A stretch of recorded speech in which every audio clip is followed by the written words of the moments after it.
Bom, a gente tem visto pipocar em vários jornais a notícia de uma ameaça de invasão da Ucrânia pela Rússia. Vocês viram, não viram? Aposto que sim. O que eu preciso entender para me situar do que está acontecendo agora, para eu conseguir compreender essas notícias que eu estou vendo? E é isso que a gente vai fazer nesse vídeo de hoje. A gente vai voltar um pouquinho, fazer aqui uma espécie de glossário.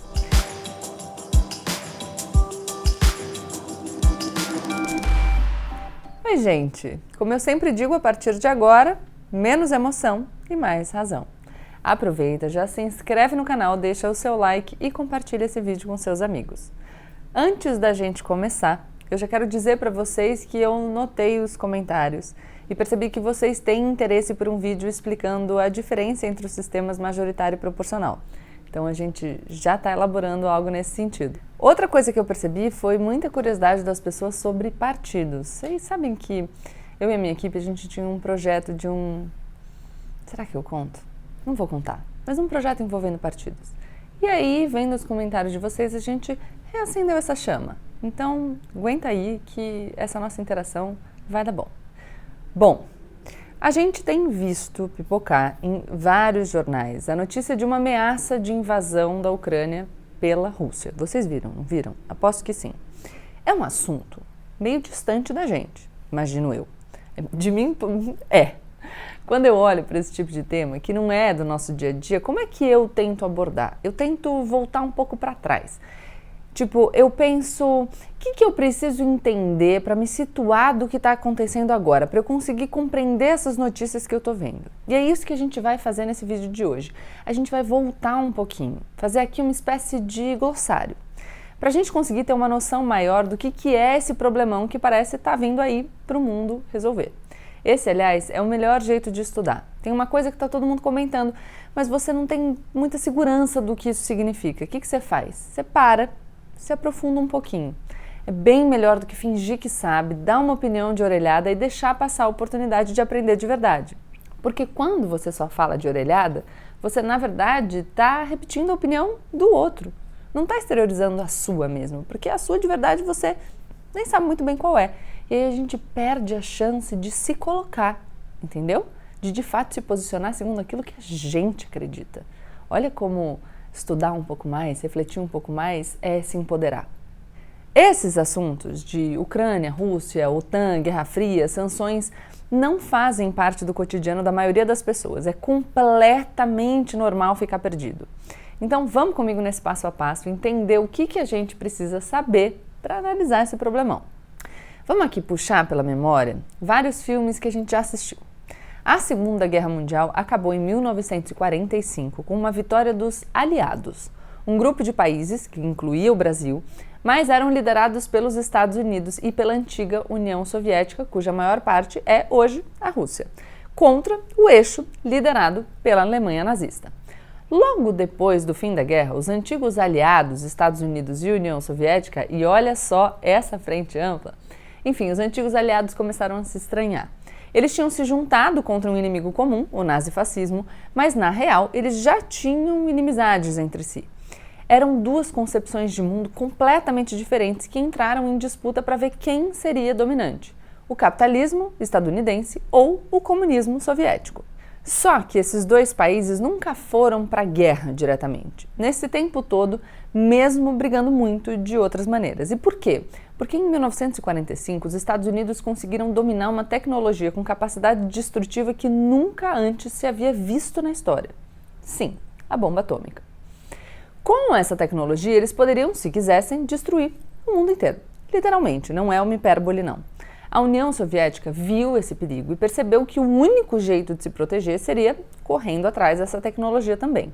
Em 1949, eles conseguiram. Os dois países, esses dois polos em volta dos quais o mundo passou a se organizar, obtiveram então domínio sobre a tecnologia nuclear de produzir uma bomba.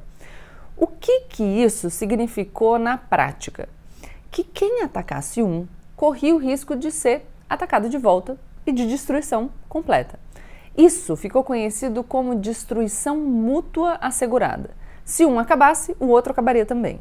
Essa guerra nunca pôde, então, virar uma guerra de verdade, como a gente tinha visto poucos anos antes na Segunda e na Primeira Guerras Mundiais. Me enrolei. Ela foi uma guerra fria, uma guerra de ideologias, de influência, em que vários conflitos menores entre países menores foram travados com as duas potências por trás, se estranhando e armando os seus aliados. Mas nunca uma guerra quente entre essas duas potências, a Guerra Fria. Bom, nesse contexto, os Estados Unidos formaram com seus aliados europeus a OTAN, a Organização do Tratado do Atlântico Norte. Basicamente, o que essa organização fez foi ligar os Estados Unidos à defesa da Europa, que tinha acabado de sair da Segunda Guerra, estava destruída e agora dividida entre a parte da Europa sob a influência americana, a parte oeste, e a parte da Europa sob influência soviética, a Europa do leste. Esse parágrafo está quase um trava-língua. Lembram que a gente tem um vídeo aqui sobre a Alemanha e toda essa briga? Vale a pena assistir de novo, a gente vai deixar o link aqui. Com o tratado da OTAN, todos os países participantes se obrigaram a vir defender uns aos outros em caso de ataque externo. Se a França, por exemplo, fosse atacada por alguém, os Estados Unidos, o Reino Unido, a Espanha e várias outras galeras iam ser obrigadas a vir defender. Esse é então o princípio da coisa. A União Soviética fez acordos parecidos lá do seu lado. Só que a situação deles mudou bastante quando o regime político soviético acabou, ruiu. E isso aconteceu em 1991. A União Soviética, que era a junção de vários países ali vizinhos à Rússia, se desfez. Esses países se tornaram independentes e aquele polo de poder ficou enfraquecido. A Rússia deixou de ser comunista e começou uma transição para o capitalismo. Com o fim da União Soviética, o mundo deixou de ser bipolar, ou seja, de ter dois polos dominantes para ter um polo mais forte que todos os outros. Hoje já existe uma discussão sobre um mundo que está estruturado, enfim, com vários polos de poder, como a China, por exemplo. Mas esse já é um assunto para um outro vídeo. O fato é que tem uma parcela da liderança russa que nunca engoliu bem o fato de a Rússia ter perdido tanto espaço e tanto poder. O atual presidente russo, Vladimir Putin, é uma dessas pessoas. E desde que ele assumiu a presidência há mais de 20 anos, pois é, faz tempo pra caramba, ele vem tentando aumentar o poder da Rússia na sua região e no mundo inteiro. Existem diversos motivos para isso. Ele não aceita a perda de poder do país dele, que já foi um dos mais importantes do mundo e hoje se encontra em relativa decadência.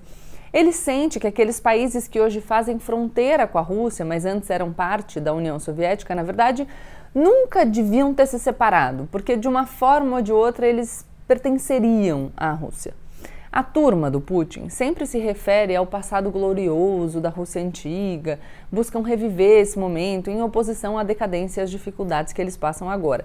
Essa nostalgia é uma forma de nacionalismo e de reacionarismo. Eles querem voltar a ser tão poderosos quanto foram no passado. A gente também já conhece, já falou sobre essa história, esse discurso. Essa liderança russa também acredita que o acordo ali de zonas de influência na Europa não está sendo seguido.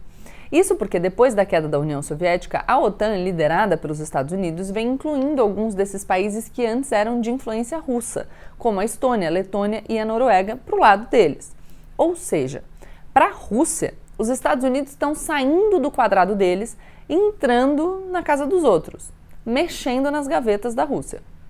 O Putin também não tem uma situação fácil dentro de casa. Ele foi eleito, mas foi eleito em eleições que há muito tempo não são consideradas livres.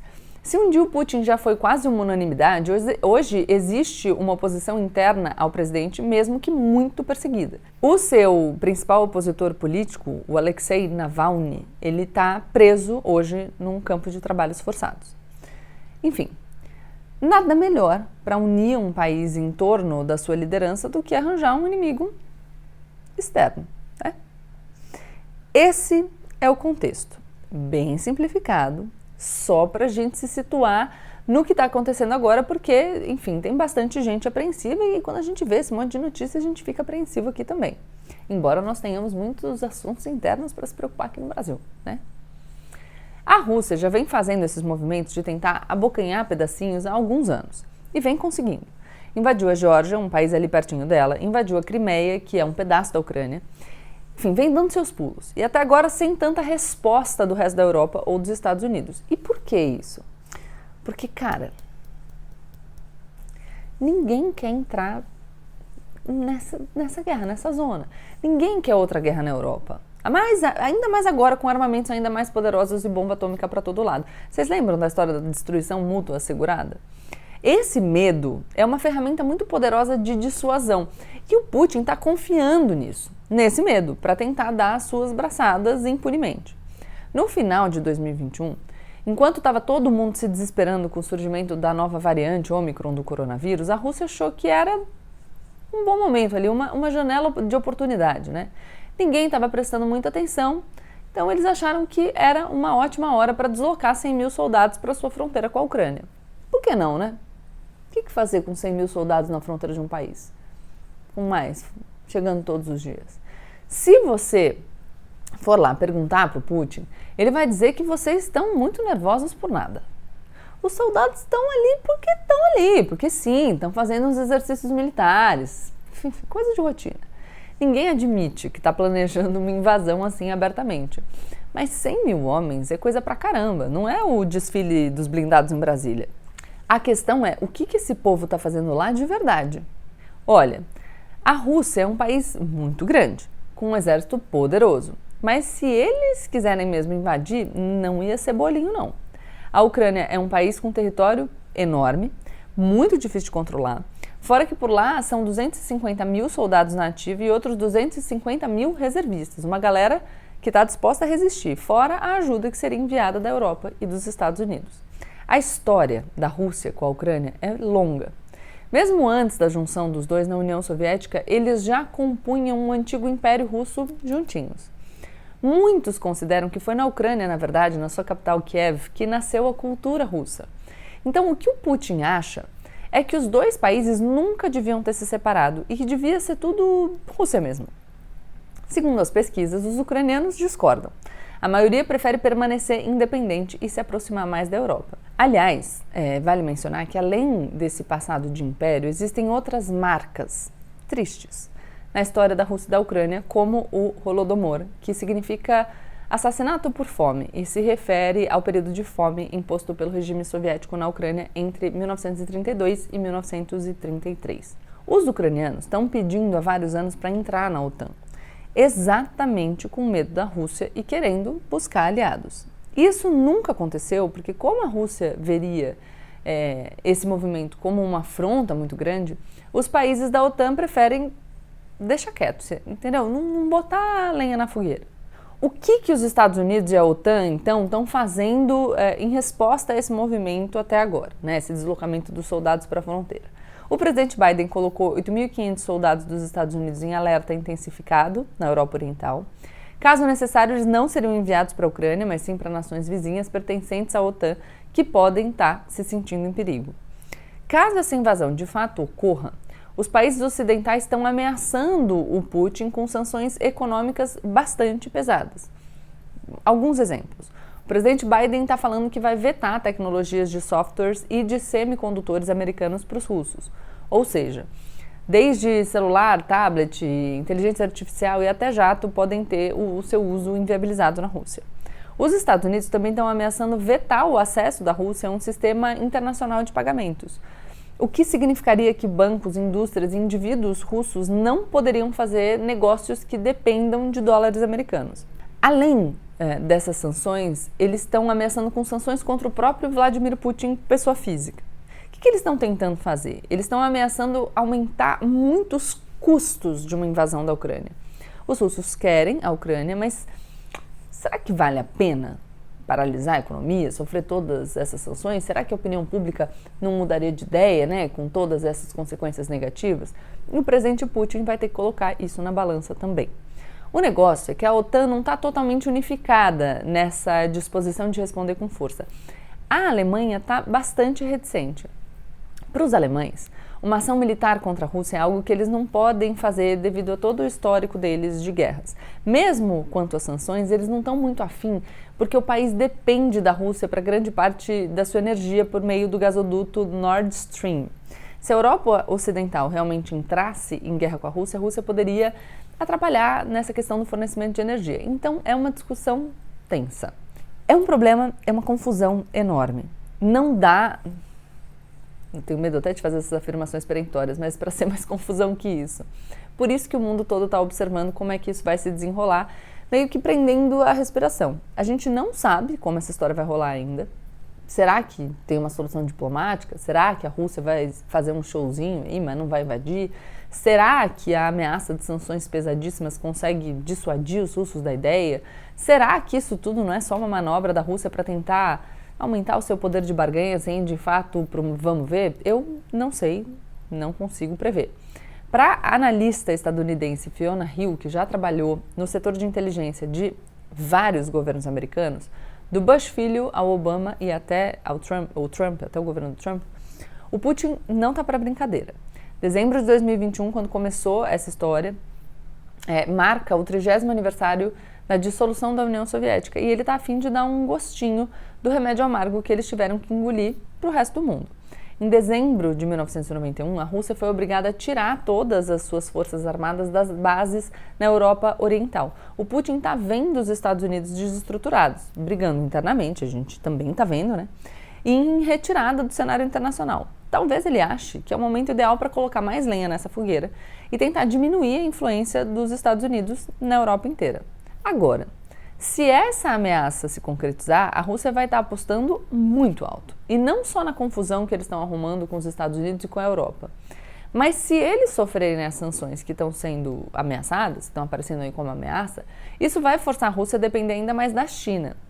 E a China também não é bolinho, não. Ela está cada dia mais autoritária e esticando os bracinhos. O Putin pode achar que a mera ameaça já ajuda ele, mas se ele partir para o enfrentamento e perder, fica ainda mais difícil dele se segurar. Então é um cálculo arriscado, bastante perigoso. É isso, um vídeo hoje um pouquinho mais denso, porque o assunto merece.